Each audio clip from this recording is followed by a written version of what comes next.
Gilles de Rais was born around the year 1405 into a very rich and powerful family in France. His full name was Gilles de Montmorency-Laval, and he came from one of the oldest noble families in the country. His father and mother died when he was still a child, so he was raised by his grandfather, who was strict and ambitious. From a young age, Gilles was given a good education.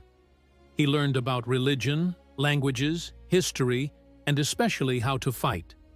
He grew up in a time when France was at war with England, a long conflict known as the 100 Years' War.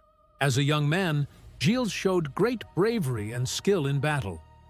He joined the French army and fought against the English. Because of his courage and noble birth, he quickly rose in rank. He wore beautiful armor, commanded soldiers, and became famous for his strength and daring spirit. People admired him and saw him as a symbol of French pride and honor. It was during this time that Gilles de Rais met Joan of Arc, a teenage peasant girl who claimed that God had sent her to help France win the war. Gilles became one of her strongest supporters. He fought alongside her in several key battles, including the famous Siege of Orléans in 1429. This victory helped turn the war in France's favor and made both Joan and Gilles national heroes. Gilles was praised for his bravery, and the king rewarded him with the title of Marshal of France, one of the highest honors a soldier could receive. At this stage in his life, Gilles de Rais was at the height of glory, young, powerful, rich, and admired by many. But after Joan of Arc was captured and later executed by the English, Gilles' life began to change. Without the war or Joan's inspiring leadership, he lost his sense of purpose. Slowly, he began to drift away from his noble and heroic image. After the war ended, Gilles retired from the army and returned to his castles in western France. He was extremely rich and owned large estates, fine horses, and grand castles. He loved art, music, and theater. He built chapels, hired musicians and actors, and spent huge amounts of money on lavish performances. One of his most famous projects was a play he produced about the life of Joan of Arc. It required hundreds of costumes, expensive decorations, and a large cast of performers. He paid for everything himself, often giving out gold and gifts freely. However, Gilles' spending was so wild that he soon began to lose his fortune. He sold many of his lands and treasures to keep funding his extravagant lifestyle. People around him started to notice that he was becoming more and more obsessed with power, wealth, and strange experiments. It is said that Gilles began to study alchemy and the occult, mysterious practices that people believed could turn metals into gold or give humans secret knowledge. He surrounded himself with alchemists, magicians, and priests who promised to help him regain his fortune through supernatural means. Gilles wanted to summon demons and make pacts with dark forces to restore his wealth. This growing interest in dark magic marked the beginning of his fall into evil. Around this time, rumors began to spread that children were disappearing near Gilles de Rais' castles. At first, no one dared to accuse him directly because he was a powerful nobleman. But over the years, too many children went missing for people not to notice. The truth was far worse than anyone imagined.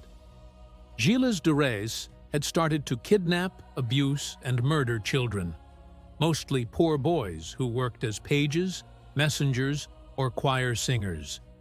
He would send his servants to lure them to his castles with promises of food, clothing, or jobs.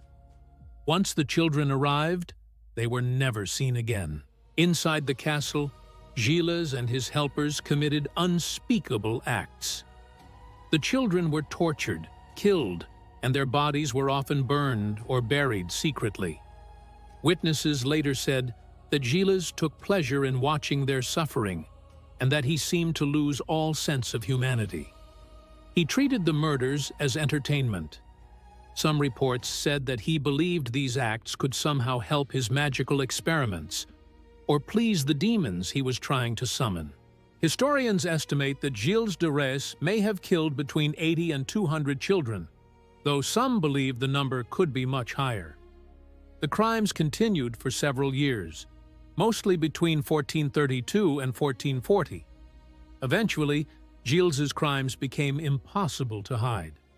In 1437, he had a violent dispute with a local priest, which brought him to the attention of the church. Around the same time, families of missing children began to speak out. Some servants who had worked for Gilles also started to confess what they had seen, describing the horrible murders in detail. The church and the local authorities began an official investigation. When they questioned people living near Gilles' estates, many gave horrifying testimonies. They spoke of children who had entered the castle and never returned, of strange smells from burning fires, and of rumors that the nobleman was involved in satanic rituals. In 1440, Gilles de Rais was arrested and put on trial. The case shocked all of France. People could not believe that the same man who had fought beside Joan of Arc, a national hero, could also be a murderer and devil worshipper. The trial of Gilles de Rais was one of the most famous and horrifying in medieval France. It was held in the city of Nantes and led by both civil, government, and religious church courts. The judges included powerful priests and nobles. Many witnesses were called, including servants, local villagers, and even Gilles' close assistants. The witnesses gave detailed accounts of the murders, describing how Gilles lured the children, what he did to them, and how he disposed of the bodies. The descriptions were shocking and disturbing. At first, Gilles denied everything. He was proud and arrogant, and he thought his noble status would protect him. But as more evidence and witnesses came forward, he began to lose confidence. The judges threatened to excommunicate him, to cut him off from the church, unless he told the truth. Afraid for his soul, Gilles finally broke down and confessed to his crimes in front of everyone. In his confession, he admitted to killing many children, describing the acts in horrifying detail. He said he was driven by curiosity and pleasure, not money or revenge. His words horrified everyone present. He begged for forgiveness and cried while confessing. After his confession, there was no doubt about his guilt. Gilles de Rais was sentenced to death. On October 26, 1440, he was executed in the city of Nantes. He was first hanged, and then his body was burned. Many people gathered to watch, including some of the parents of his victims. Surprisingly, before he died, Gilles asked for forgiveness from God and from the families of the children he had killed. Some records say that he died calmly, praying and accepting his punishment. A few of his followers were also executed for helping him. After his death, Gilles de Rais became one of the most infamous figures in French history. People struggled to understand how someone who had once been a brave soldier and a hero could turn into such a monster. His story became a symbol of how power and wealth can corrupt a person's soul. Over the centuries, writers and historians have tried to explain his behavior.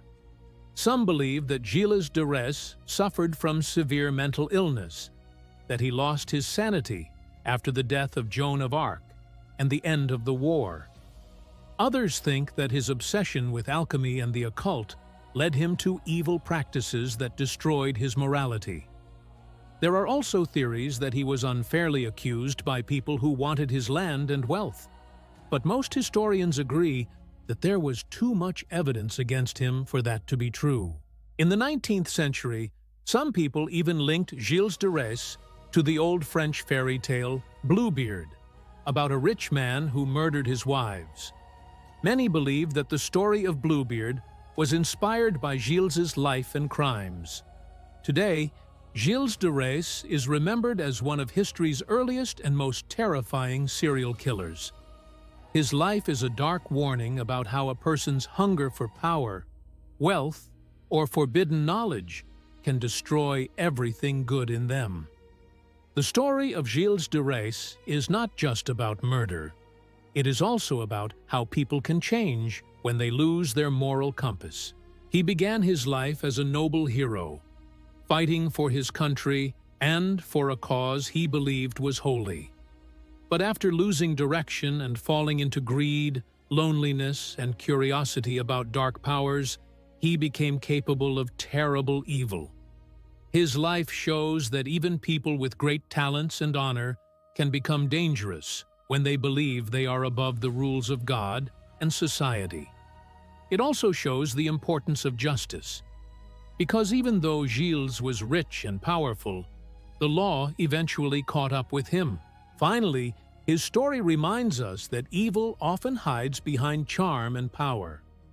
For years, no one dared to accuse him because he was a famous war hero.